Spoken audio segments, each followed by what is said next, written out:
So I know that it's ingrained in my style of coaching. Every time that you're going to be with me, it's never just going to be basketball. In my last season at EULA, I was the head coach there for the girls program. My assistant coach and I, Coach Bo, decided on making a commitment to connections.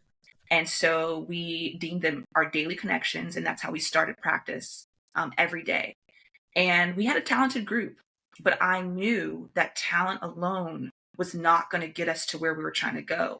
And it was going to be the attention to detail, but it was also going to be those moments of connection, especially when times get hard.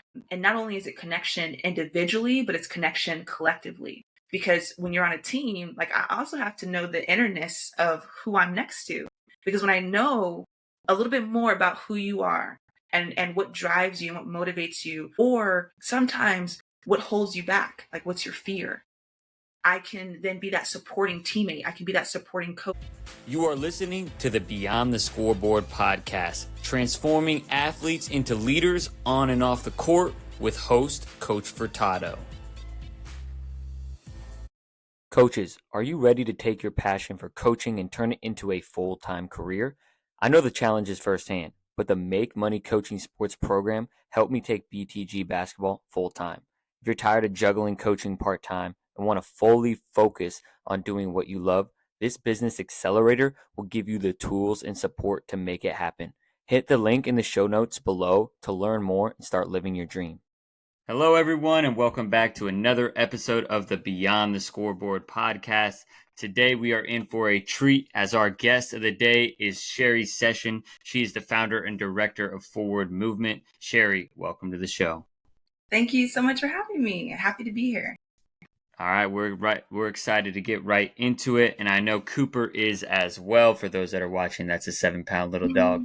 But diving right into it, so the first question we'll ask is about Beyond the Scoreboard and how, kind of before we get into talking about Forward Movement, I'd love to hear from you around your experience around how the game of basketball made an impact on your life, right beyond the scoreboard. Yeah, so I grew up in a basketball family. My dad is a former football player, and I'm one of 5 girls in my family, and we all play basketball. So I think the impact for me was really wanting to just be like my bigger sisters. I'm the 4th in line, so I'm one of the younger ones, and I just idolized them. I was at all their games. I would go to their practices, and I just really fell in love with the game. And my dad, had an opportunity to kind of move us into a space where the basketball was more competitive and I could challenge myself and be with other girls who were playing a much more aggressive style.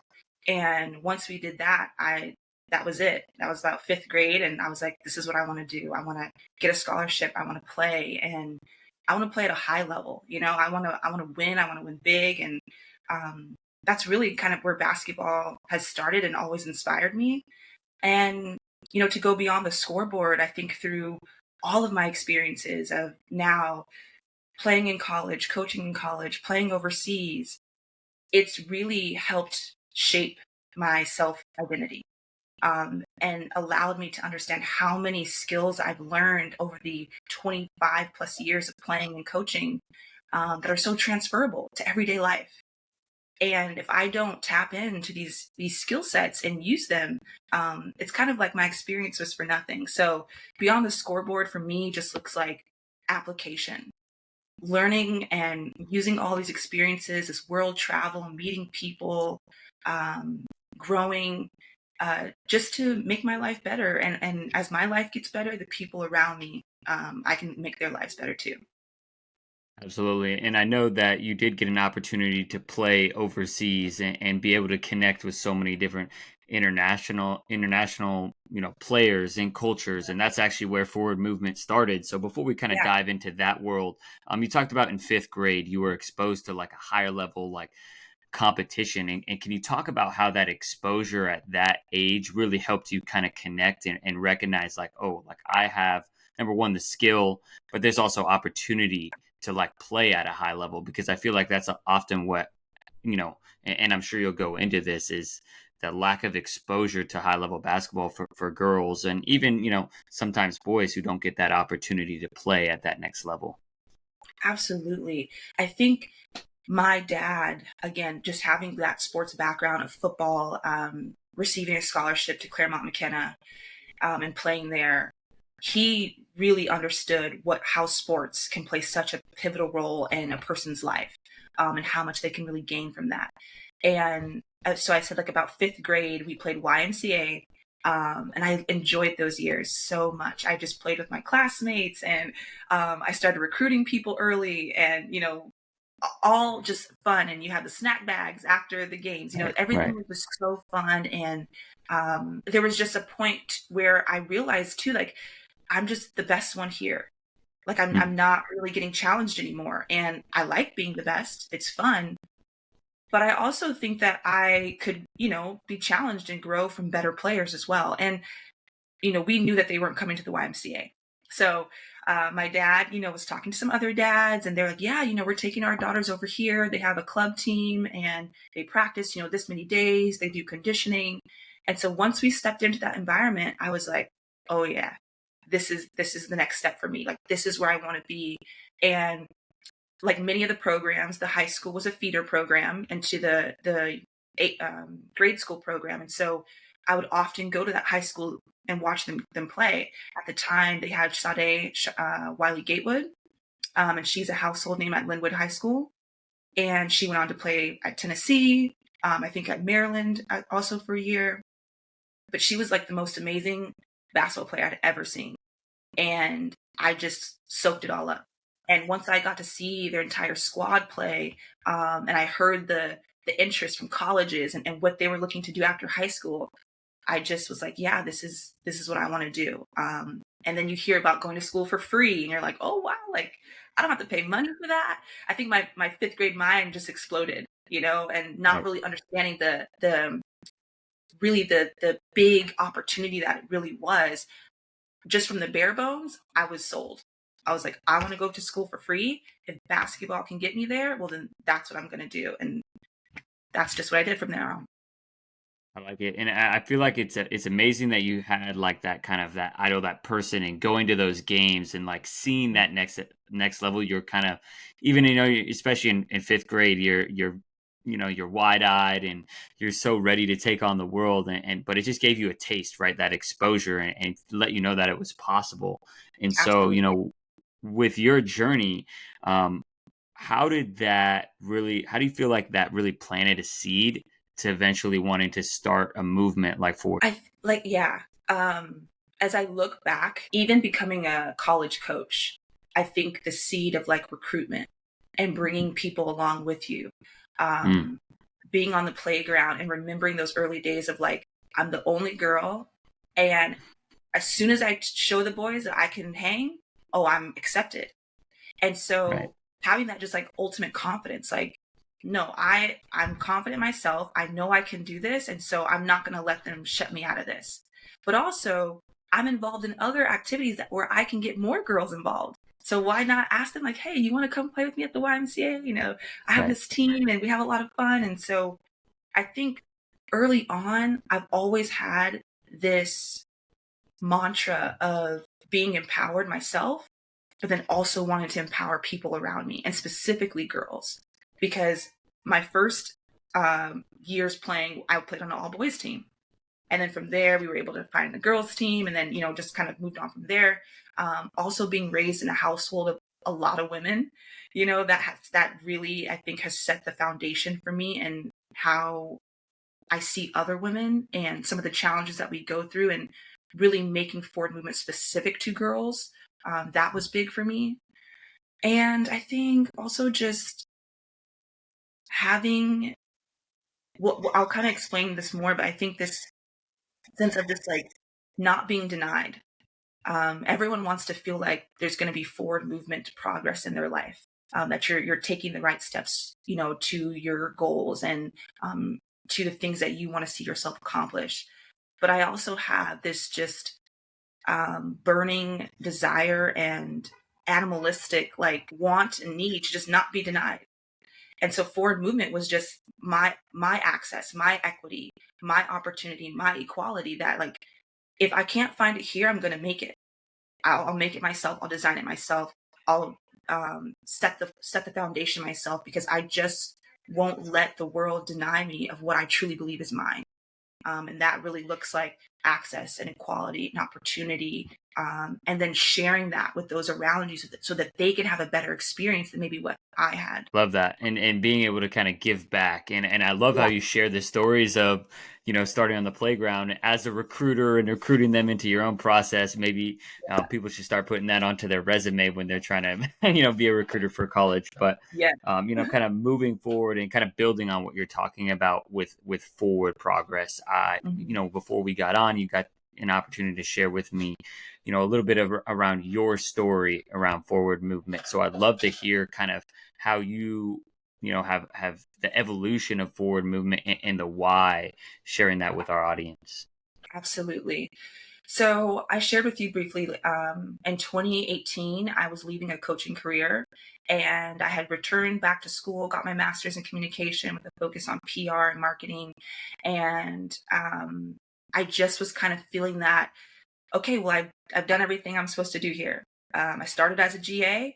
I got promoted my third year to recruiting coordinator, head of offense, head of defense, recruited a huge class that eventually went on to be All Americans even after I left the school. And so in that year, I was kind of feeling a little lost, feeling like I was having my own identity crisis myself. And I had, decided to get into therapy. And my therapist was really working with me on understanding, like, what is it that you want? A lot of the decisions I felt like I had made up until that point were because I knew that they were going to make other people happy. They're going to make other people proud. So being a scholarship athlete made my parents proud. I definitely wanted that, but I knew that going this route was going to kind of like fit both buckets. My parents are happy. Okay, I'm happy. I went overseas to play right after. I did my first year in Switzerland in 2013, and that made me extremely happy. But my supporting cast was a little worried. Like, well, what does this look like? Are you making money? Is this sustainable? And all of these questions of self doubt. And when I returned from that season, I got a call from a former coach of mine at Rhode Island, and she said, "Hey, I have an opening as a graduate assistant. Are you interested?" And so I hadn't heard back from overseas yet. I still was waiting, and I took the opportunity to get my master's and to go into coaching, because in my mind I thought eventually, that's something I want to do. But going up into my third season, and like I said, accomplishing pretty much everything I set out to do there, I was feeling very stuck, feeling very unhappy, feeling like, again, I was doing things to make other people proud and happy of just existing, Sherrie just existing. So did a lot of heavy work of unraveling, working through some traumas. And that is really where forward movement was built. It started with discovering Sherrie again, myself, my brand, my self-worth, and wanting to push that forward. And the first step for me was returning to my greatest love, which is playing. And I was able to get a contract in Australia that year. And I played and decided that I was going to do all the pilot projecting for Forward Movement. I branded, the name, got the logo. I did a photo shoot out there. We did our first clinic out there with 10 attendees. I did a women's brunch. And so I don't know what, like, when I look back, I'm like, girl, like, you have serious balls. I don't know what made you think that you could just fly to a different country and really start a business. I really don't know, but I would suggest, I think people who are looking to do something like this, that was probably the best thing I could have done. I'll get into it now, but now that I'm back home in LA, and still doing the work and pushing forward the mission, um, I think sometimes we think that the people closest to us are our greatest support network, when really I had a lot of love in Australia, a lot of support, and I just showed up one day. So doing that work and realizing like what it is I really wanted to do and pursue and just going for it, even in a different country, it really paid huge dividends. And now that I'm back home where people know me and like, oh, okay, Sherrie's home, and she's always played basketball and she's doing this great work for girls in basketball. Sometimes I'm like, where's the love? Where's the support?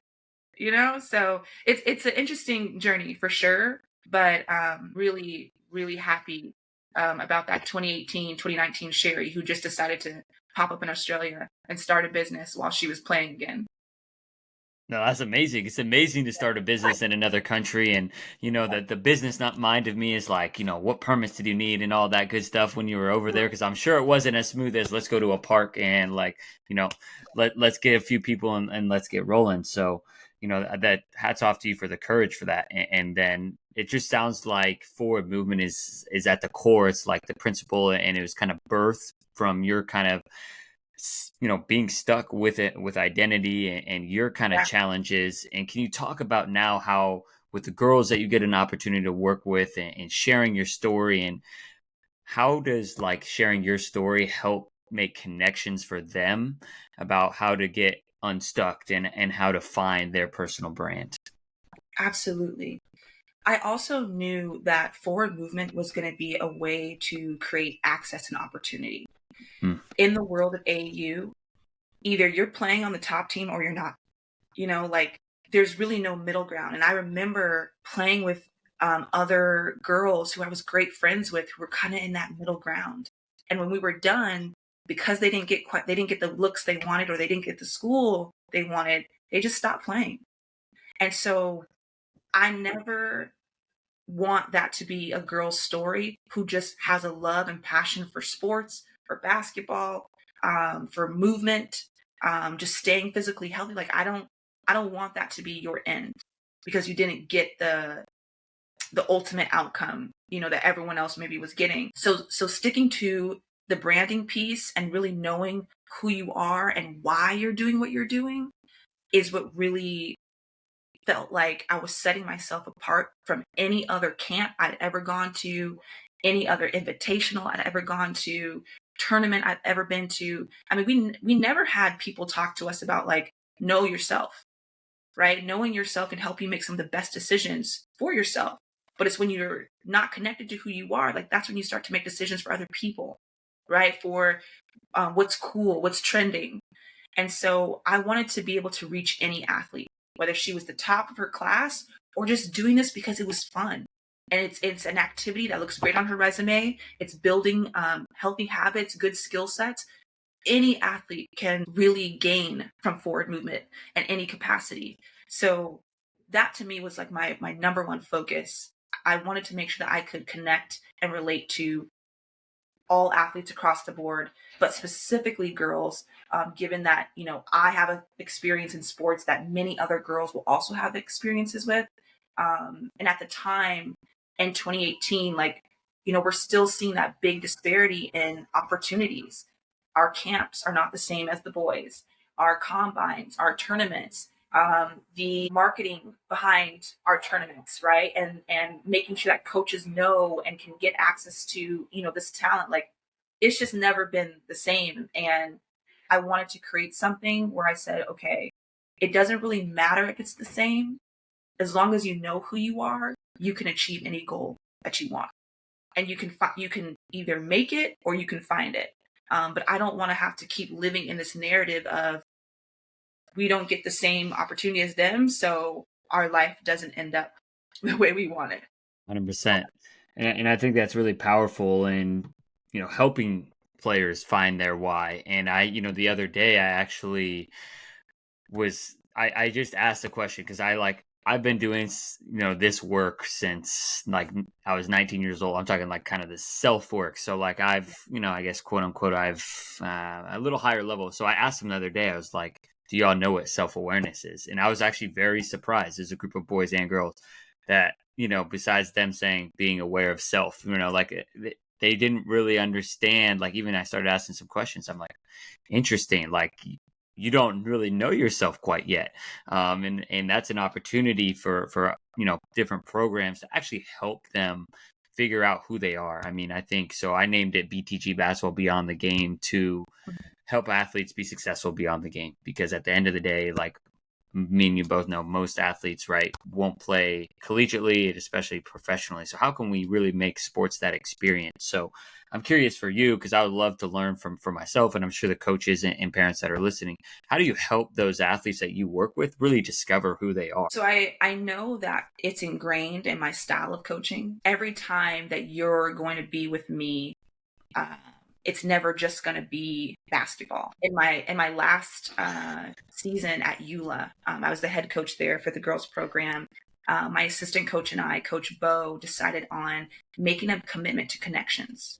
And so we deemed them our daily connections, and that's how we started practice every day.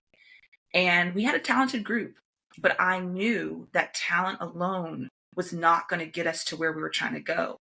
And it was going to be the attention to detail, but it was also going to be those moments of connection, especially when times get hard. And not only is it connection individually, but it's connection collectively. Because when you're on a team, like I also have to know the innerness of who I'm next to. Because when I know a little bit more about who you are and what drives you and what motivates you, or um, sometimes what holds you back, like what's your fear, I can then be that supporting teammate. I can be that supporting coach. I can be that supporting, um, cast around you, especially when you're starting to lose some of that self doubt and that self identity and who you are. And so my coaching style is a lot of getting to know my players through different tactics of connections and team building and bonding, and really just spending time with them, whether we're doing like a team lunch or I'm holding individual meetings. And really, the best way that I found that I connect is to be as transparent as possible. I don't, hold anything back as far as, obviously keeping it appropriate and age, like what they can, comprehend. Um, but I try to tell my story as much as possible. I try to tell them that I was in their shoes. I try to tell them that Coach Sherrie made a lot of mistakes and did things wrong, or, would do them differently, but you are still amazing and you're still worth every bit of this process and your goals and what you want to accomplish. And if you can see the human in me, then I can see the human in you. And we can keep working and we can keep growing and we can keep figuring out what's holding us back from being our best self. And at times, why we don't show up as our authentic self. And I think a lot of times it's just fear. It's fear of being exposed. It's fear of not being accepted. It's fear of being not cool, you know? So I try not to be too cool, right, in front of them. I try to be, again, just myself and share bits and pieces of my story of why we're doing what we're doing. The things that I did that worked well for me in my career, the things I did or the things I should have done, and now I'm correcting now and making sure I don't pass down that same information or that same type of habit to you guys. But I'd say it's really in connection and authenticity, making sure that my players know me as a person and not just Coach Sherrie who shows up and is like on the line, type of Yeah. thing. So it's really just that relationship building for me. 100%. And I really like how, obviously you're making an emphasis, and it's just part of your style, right? To connect. And I kind of Mhm. talk about it, and it's not my own idea, but things that I have something I've adopted is coaching the person first, athlete second, kind of what you're talking about, right? And Yep. different hitting with different modes and means of connection, right? Some people are, I guess, quote unquote, easier to connect with, or they're more willing to share. And others you Absolutely. have to kind of like work to break down that shell that might be on the outside. And maybe they're like an avocado, and you get inside, it's a little, it's a little mushy, but you gotta work to get in there. And I think that's Absolutely. that's what I feel like is so instrumental as a coach. It's like our responsibility to really cultivate these actual genuine relationships, so these kids really know that we care about them. Absolutely. And I do want to highlight too, like, as I talk about where I am today, like, this is not where I started.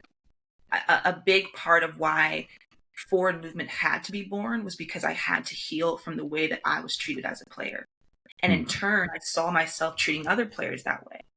And so it was kind of like that aha moment. Like I said, the work I did in therapy, where I was like, oh, I think I'm doing the same thing. And this is an opportunity for me to like not continue the toxic coaching. And I have to decide right now, like, what is this going to look like for me? if I'm going to continue to be in kids' lives, and if I'm going to continue to be a role model, a mentor, a coach, a teacher, an advocate, I have to be better, and I have to mend what has happened to me, and I have to make sure I'm not passing that forward. So I always like to, make hop like tell that story. I'm like, Coach Sherrie wasn't always Coach Sherrie, like, where she is today, and she's still growing. She definitely had to unlearn some things, and she definitely had to say, yeah, like that's not a route I want to continue. I can motivate without embarrassing. I can inspire without tearing down. And again, I only knew these ways of coaching because that's the way I was coached. So not being too hard on myself, forgiving myself for those moments of like not being the best coach I could have been, but just making a commitment to say like you have an opportunity to change, and this is a great way that you can change. I really like that and seizing on that opportunity. And you kind of alluded to it, but I'd love for you to expand a little bit more. So, for the coaches that are listening, what are some of those, kind of habits or coaching styles that you had to unlearn? You talked a little bit about embarrassing and kind of berating, but I'd love for you to Yeah. expand a little bit. Yeah, I have really accepted, and I don't know that I always even like agreed with this mantra, but a lot of times people want to say the kids are different. The kids are just different today. They're harder to coach, and they're harder to do this. And I never really believed that, but I also didn't know, like, I didn't have the language to say like, okay, well, why don't you believe that? And today, one, I'm a '90s kid, and I was raised a lot differently. So it's not that the kids are different. The kids are pretty much the kids. They're raised a lot differently. You know, I don't think that we have the same type of parenting that we did in the '90s and even before that. I mean, if I listen to my dad's stories of when he was coached, it's worse than when I was coached, Right. So I think it's, the style of parenting is different. I think we're starting to hold coaches and parents more accountable for their actions and their words. And as a coach, who often I get asked all the time, like, oh, you don't have kids? And I'm like, no, I do not have kids. But I'm like, my style of coaching slash, being a mentor, parenting, whatever, is that I want to love you. Like, I don't want to hurt you. And I don't want to create any more stress or trauma or things that you're going to have to heal from outside of just the regular world, because that's not my job, to make you feel embarrassed for your mistakes, to make you feel like you're not worth being here on the team or being coached because you turned the ball over. And a lot of times I think in our passion, excitement for wanting to see success in our players, we think that giving them like severe criticism is the way to kind of like touch that button. But I do a lot of work with my sports psychologist who's with Forward Movement, and I'm very clear on like, no, that button turns into emotional setbacks and shutdowns and not wanting to try and like going into a shell, right? Being severely nervous and anxious of doing anything, trying anything. But yet we want our players to play free. We want them to be aggressive. We want them to, right? We say make mistakes, but then we berate them for making mistakes. So it's this kind of like weird mind game that I know that I've experienced as a player, and I want to do my part as a coach and as just a safe adult to let the kids know like that's not okay. And if someone's treating you that way, you have every right to speak up and say like, I don't want to be around that person. I don't want to be in that organization. I don't want to be with those teammates, because that's hurting my self confidence, my self worth, and it's not allowing me to freely grow as a young person, because that's what we're here to do. We're like little plants, and we stunt their growth every time that we meet them with that harshness opposed to understanding and love. So that's really, I mean, I hope I answered that Yes. question fully, but I don't want to be that person anymore, and I'm not going to make the excuse that the kids are different. I'm very aware of the way I was raised and how I was coached, but I don't necessarily agree with those ways. And I want to do my part to change that in a different capacity of how I'm um, teaching and coaching and being a safe adult around these kids. Absolutely. And you know, kind of to just piggyback on your point, like there's evolution, right? And so we should evolve as people. We've been involved as a species for many years. So that means as Absolutely. coaches, it's our responsibility to evolve as well. The game of basketball is Exactly. evolving, right? The kids are evolving. Of course they are. They went through a pandemic through an incredibly Mhm. important part of their life, whether they were in second grade or 10th grade, it doesn't matter. That was an important part of their developmental years. And of course, they're going to be a little bit different and socialize a little bit different and maybe be a little bit weird with whatever they say. But we did similar things when we were a kid, right? It was just different, right? We got it from TV or something else. And yeah, but they're kids at the end of the day, and I've Exactly. seen some of these kids like work just as hard or harder than I ever worked. So it's just all about that relationship, that connection, and being in alignment with what you say. And I think that's kind of what you were talking about and alluding to is like, yeah, play free, but when you turn the ball over, I'm going to sub you out and I'm going to yell at you, right? So like that's not really matching, and that's going to cause confusion whether you're an adult or a kid, and especially a kid who hasn't like his brain's not for his or her brain is not fully formulated yet. That's going to be confusing. Exactly. So, 100%, what you said is a ton of gold. Absolutely. Yeah, like you said, especially working with young kids as they're just continuing to develop. That's why youth coaches are so important, and we hear it all the time, right? And I think that organizations are trying to do more of an effort to train more youth coaches and give them more access to tools, but we really are playing such an important role that we have to do better. Like we just have to do better. If the kids are different, we have to be different. Like you said, like it goes hand in hand. I can't just point the finger, but then I'm not also doing the work to understand, right? Like if we're living in a world of technology, which is beautiful, um, they have so many opportunities to watch and absorb, right? This skill set and to soak it up and to learn and to work on the craft. We didn't have all that. Like I didn't have all these clips that I could just Google and be like, okay, I'm gonna work on that today. All right, cool. I'm gonna follow this player because I want to add this to my game. So I find that working with this generation of kid, I love it because they're way more advanced than what I was. I think Yes. again because the technology. So it opens up a different level of coaching and really cognitive understanding because I think there's so many things that I can relate it to in the real world just because of like what they have access to and what they can see. So I take it as a plus, and I try to do my part every day to keep evolving. 100%. And as we kind of enter the fourth quarter of our podcast, I'd love for you to share kind of your vision of how forward movement is going to be a part of this, the future and the vision of youth sports, and just where do you think the youth sports world, especially the youth basketball world, is heading, and how can we be positive role models, myself, BTG, and all the listeners.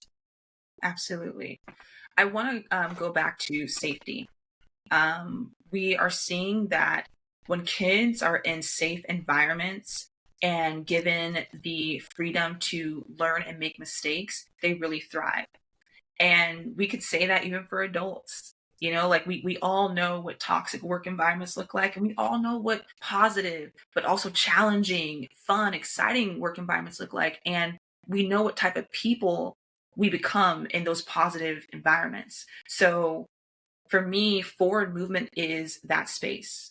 I want to do my part to create that safe space where girls specifically can continue to grow through the vehicle of sport, but really understanding themselves and the world around them.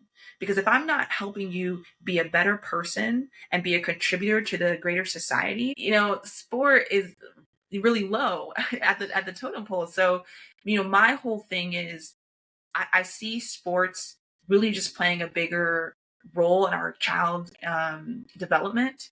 And as adults, we have a grave responsibility to evolve and to make sure that what we're teaching is very applicable to the real world. And that, as you mentioned before, we are coaching the person because we don't know where these kids are coming from, what backgrounds, right? What their family life is looking like, what school life looks like. So when they come to you in this extracurricular activity, which they love, we need to make sure that it's not only fueling the passion that they love, but it's also setting them up for life success because that's going to last way longer than that ball. And making sure that we're nurturing happy, healthy, safe adults for the future is what's going to make our world better. And that's what I'm most excited about. I love it. And that's like a perfect encapsulation of what the purpose of this podcast is. And you summed it up so perfectly. And I really appreciate your time and all the wisdom that you shared with us today. Where can the people and the listeners go and support Forward Movement, follow your stuff and potentially donate to support the great work you all are doing? Absolutely. So I'm super excited to announce that we released our nonprofit in September. So last month, it's called Pass It Forward. Thank you. Thank you. Very excited about it. And Pass It Forward stemmed from a coaching experience I had in Zimbabwe. So I had a chance to go out there twice and do a camp for 40 girls. And during those trips, the girls would always ask me for my shoes or gear that I had. And so for me, it was like nothing to give it away, right? I'm going to go home and probably buy a new pair, or I'll go to a camp and they'll give out shoes. And so, kind of like going back to that experience and what Forward Movement stands for, empowering girls. Pass It Forward is a means for us to empower women and girls in need in all capacities. So every month we collect 40 bags, whether those be old gym bags, drawstring bags, fanny packs, whatever bags that you want to donate, and we fill them with essential needs for women and girls in need. We partner with local organizations. So one of our first organizations is the Women's Downtown Center, and we'll be filling 40 bags and donating them there. We've also partnered with No Gray Areas with Rashonda Gray, who's a former Sparks player and also still pursuing her basketball career. We'll be giving to her organization. So you can go to forwardmovement.com to find all the latest camps, clinics, trainings, and workshops. And you can visit our Pass It Forward page to not only support our organization at whole, but also support the work that we're doing every month to really ensure that women and girls in need are not forgotten, and that we're doing our part to support them in their everyday lives.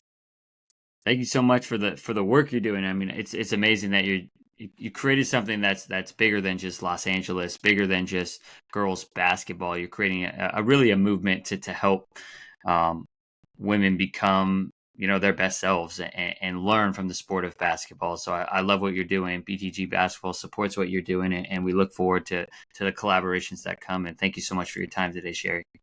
Thank you so much. Enjoyed it. Thank you. Thank you for listening to this episode of the Beyond the Scoreboard podcast. If you enjoyed this episode, make sure that you subscribe wherever you listen to podcasts and share it with a friend, coach, or parent you feel like would get value from this episode.